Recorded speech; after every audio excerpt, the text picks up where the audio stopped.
వైఎస్ఆర్ కడప జిల్లా ప్రొద్దుటూరు నుండి చిన్న పెద్ద వార్తలను ఎప్పటికప్పుడు ప్రసారం చేస్తూ ప్రజలు మీకు అన్యాయం జరిగితే నిజాలను నిర్భయంగా చెప్పే ధైర్యం మీకుంటే ప్రసారం చేసే సత్తా మాకుంది. మీకు న్యాయం జరిగేంత వరకు పోరాడుతాం.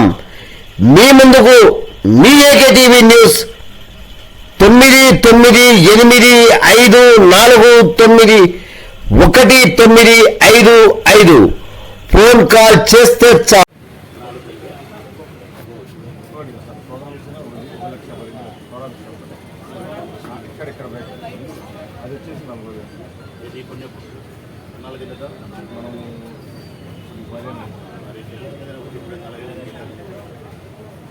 ఇప్పుడు ధర ప్రకారం 4 గంటలు వేసాయి.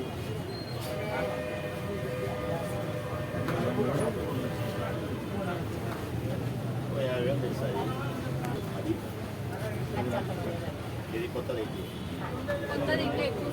ఇంకా ఎక్కువ సార్ మాకు ఇచ్చినప్పుడు ఆ రేటు గొడవల మీద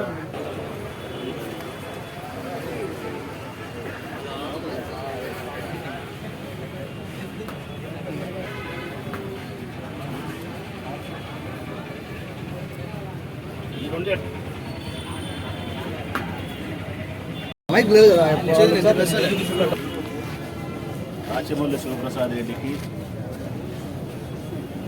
అత్యంత దగ్గరగా ఉండే వ్యక్తులు, నమ్మకంగా ఉండే వ్యక్తులు, మా జెండా పట్ల నా పట్ల విపరీతమైనటువంటి ప్రేమ కలిగిన వాళ్ళే కొండారెడ్డి కుటుంబము, సుధాకర్ కుటుంబము.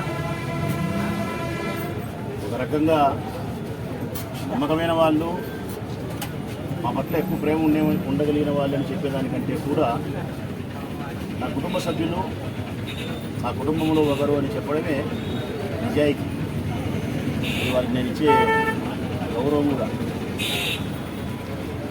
చిన్న ఆర్థికపరమైన కుటుంబాలు వెళ్ళాయి. ఇదేమో కూలింగ్ షాపు, ఇందులో సిగరెట్లు కూలింగ్ షాపులు పెట్టుకుని నడిపేవాడు చాలా ఏళ్ళుగా బాధపడతాడు. ఆయనేమో చిన్న బంకులో చిన్న ఏదో బేరింగ్ సామాన్లు అవి పెట్టుకొని బతికేవారు.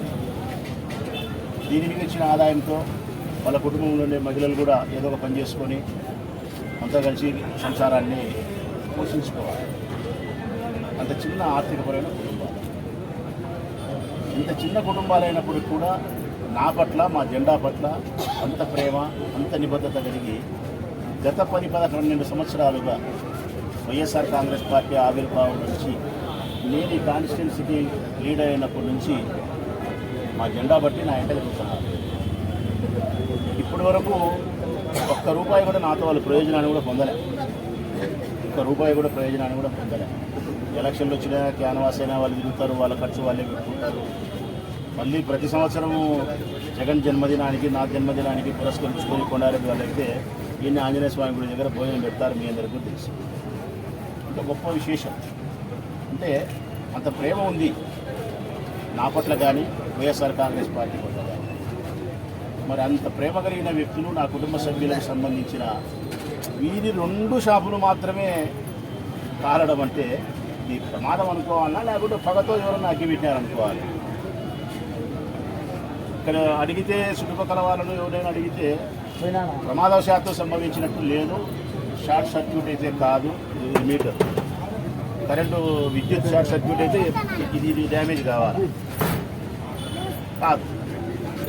అది కాకుండా వేరేది ఏదైనా గ్యాస్ గీస్ అంటే బాగానే ఉంది. మరి గ్యాస్ వలన ప్రమాదం జరగక, కరెంటు వలన ప్రమాదం జరగక, కొన్ని ఏదైనా వేడి వలన ఎండలకాలం కాబట్టి అంటుకుంది అంటే బోదగడ్డ అయితే కానీ అంటుకుంటుంది. మందులెట్టు కలుతాయి. దేశపూర్వకంగా ఎవరో వాళ్ళ మీద కోపం పెట్టుకొని మీరు వైఎస్ఆర్ కాంగ్రెస్ పార్టీకి, రాచమల్లుకు అత్యంత ప్రేమగా ఉంటారు కాబట్టి మిమ్మల్ని బాధ పెట్టాలా, ఇబ్బంది పెట్టాలా అనే కోపంతోనూ పగతోనూ ఉద్దేశపూర్వకంగా డీజిలో, పెట్రోలో, ఇంకొకటో ఏదో పెట్టో బట్టో వీటిలో పెట్టి కాల్చే ప్రయత్నం చేయడంలో భాగమే తప్ప, లేకపోతే ఏ ఒక్కదానికి ప్రమాదం జరగకుండా మా వాళ్ళ దానికి జరగడం అంటే ఆలోచన చేయాలా పోలీసు వాళ్ళు కూడా. ప్రమాదవశాత్తు జరిగిన కార్యక్రమమా, లేకపోతే ఎవరో ఉద్దేశపూర్వకంగా చేసిన కార్యక్రమం అనే కోణంలో పోలీసు వాళ్ళు ఆలోచన చేయాలా. అట్లా ఆలోచన చేయకపోతే కన్నా ఈ అలవాటు లేకపోతే నాకు ఖచ్చితంగా అలవాటు అవుతుంది. ఇంకోరి విషయంలో ఇప్పుడు ఏడు జరిగింది, లేకపోతే ఇంకో చోట వైఎస్ఆర్ కాంగ్రెస్ పార్టీకి సంబంధించిన వాళ్ళ ఆస్తులకు సంబంధించి నష్టం జరుగుతుంది.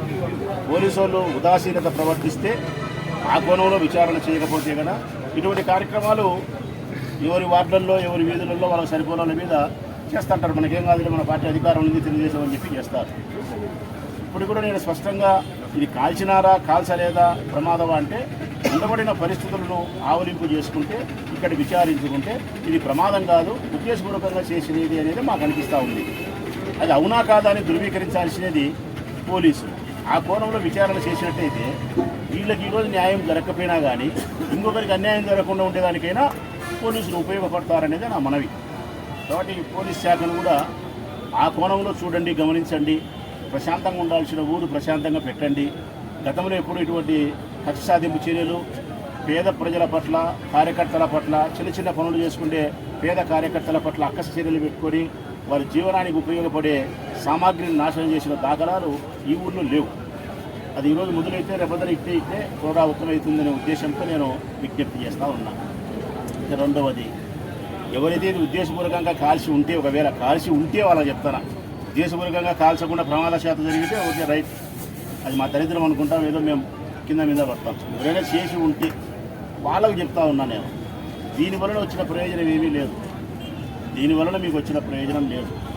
ఏ పార్టీకైనా, వైఎస్ఆర్ పార్టీకైనా, తెలుగుదేశం పార్టీకైనా నిబద్ధత కలిగిన, నిలకడ కలిగిన, నిజాయితీ కలిగిన కార్యకర్తలు, నాయకులు ఉండనే ఉంటారు. అన్ని పార్టీలకు కొంతమంది ఉంటారు. మీ పార్టీని గెలిపించుకునేదానికి మీరు ప్రయత్నం చేస్తారు, మా పార్టీని గెలిపించుకునేదానికి మేము ప్రయత్నం చేస్తాం. అల్టిమేట్గా అందరం కలిసి ప్రజలకు మేలు చేసే ప్రయత్నం చేస్తాం. ఇదే ఉండబడింది.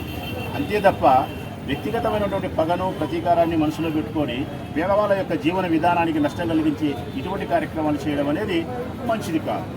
ఒకవేళ మీరు మంచి బుద్ధి, విశాలమైన హృదయం కాకుండా చిన్న బుద్ధి, అల్పమైన బుద్ధి మీరు చేసి నా వాళ్ళను బాధ పెట్టాలని ప్రయత్నం చేస్తే మీకు చిన్నప్పుడు కథ చెప్పాల్సి వస్తుంది. మనం చదువుకున్నప్పుడు 2వ తరగతిలో 3వ తరగతిలో చేపలు వేటకు పోయినాము, 7 చేపలు దొరికినాయి, ఒకటి ఎండింది, ఒకటి ఎండలే, ఖర్చు పోయి డోలు వచ్చింది, డోలు పోయి 3 వచ్చిందని కథ ఉంది కదా. అట్లా కూడా వైఎస్ఆర్ కాంగ్రెస్ పార్టీ కార్యకర్తలు మీరు ఏదైనా ఇబ్బంది పెట్టాలా, కాల్చాలా అనుకుంటే మొత్తం కాలిచ్చే మిద్ది వచ్చాలి, బంకు కాలిచ్చే ఇంకొక అంగడి వచ్చాలి, ఈ సామాన్లు కాలిచ్చే ఇంతకంటే 2 సామాన్లు వస్తాయి. అంటే మొత్తం మీద వీళ్ళకి మీరు ఏం చేసినారు అంటే నష్టం చేయలే, వీళ్ళకి నష్టం కాదు మీరు చేసింది, అల్టిమేట్గా లాభం చేసినారు. కొండారెడ్డికి చేసింటే మీరు 1 లక్షన్నర ఎంతో నష్టం చేసింటారు.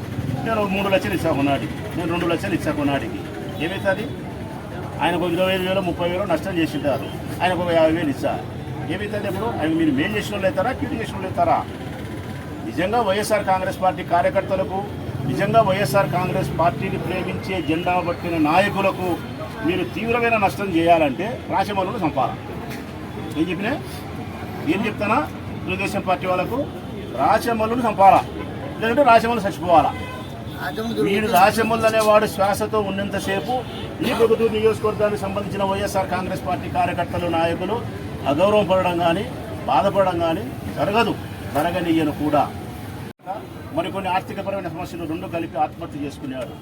అదే ఈ ప్రొద్దుటూరు నియోజకవర్గంలో వైఎస్ఆర్ కాంగ్రెస్ పార్టీకి సంబంధించి చివరి ఆత్మహత్య కావాలా. ఇది రాచమల్లు ప్రగాఢంగా ఆశించే విషయం. దానికి తగ్గట్టే నా ప్రణాళికలు ఉంటాయి, దానికి తగ్గట్టే నా బాధ్యతలు నిర్వర్తిస్తాను. ఈ ప్రొద్దుటూరు నియోజకవర్గంలో ఏ వైఎస్ఆర్ కాంగ్రెస్ పార్టీ కార్యకర్త కానీ, నాయకుడు కానీ అగౌరవంగా, అవమానకరంగా వీధిలో నిలబడకూడదు. వారి కుటుంబాన్ని పోషించుకునే విషయంలో ఆర్థిక బాధలతో సతమతమయ్యే పరిస్థితి ఉండకూడదు, ఆత్మహత్యలు చేసుకునే పరిస్థితి ఉండకూడదు. ఇటువంటి కార్యక్రమాలు ఎవరు కల్పించినా కూడా రాచమల్లు తప్పనిసరిగా వైఎస్ఆర్ కాంగ్రెస్ పార్టీ కార్యకర్తలను సంరక్షించుకుంటాడు. ఏ కుటుంబాన్ని ఇబ్బంది పడకుండా చేయగలుగుతాడు. వీళ్ళు కూడా చెప్తాను, ఇప్పుడు మహా అంటే 1 లక్షన్నర ఎంత మీరే చెప్తారు, నష్టం జరిగితే 2 లక్షలు జరుగుతుంది. నేను చెప్తాను కదా, కొన్నాటికి 2 లక్షలు ఇస్తున్నాం, ప్రకటిస్తున్నాం. కొన్నాటికి 2 లక్షల రూపాయల ఆర్థిక సాయం చేస్తున్నాం. ఇది సుధాకర్ 50,000 రూపాయలు, ఆయనకి 25,000 30,000 నష్టం జరిగింది. సుధాకర్కు 50,000 ఆర్థిక సహాయం చేస్తాను. అంటే 2 లక్షల రూపాయలు కొండారెడ్డి కుటుంబానికి ఇస్తానా, 50 లక్షల రూపాయలు ఆయనకి ఇస్తాను. ఎవరికైనా ఏదైనా ఎప్పుడైనా మీరు నష్టం చేసినా కానీ ఏమి ఇబ్బంది లేదు, నేనున్నంత వరకు. ఇది కదా. ఇంకా పోలీసులకైతే స్పష్టంగా చెప్తాను, ఒకసారి ఆ కోణంలో మీరు విచారించండి. ఇంతవరకు మీ కుటుంబాలకు ఇదే కాదు తల్లి, ఏది కాదు.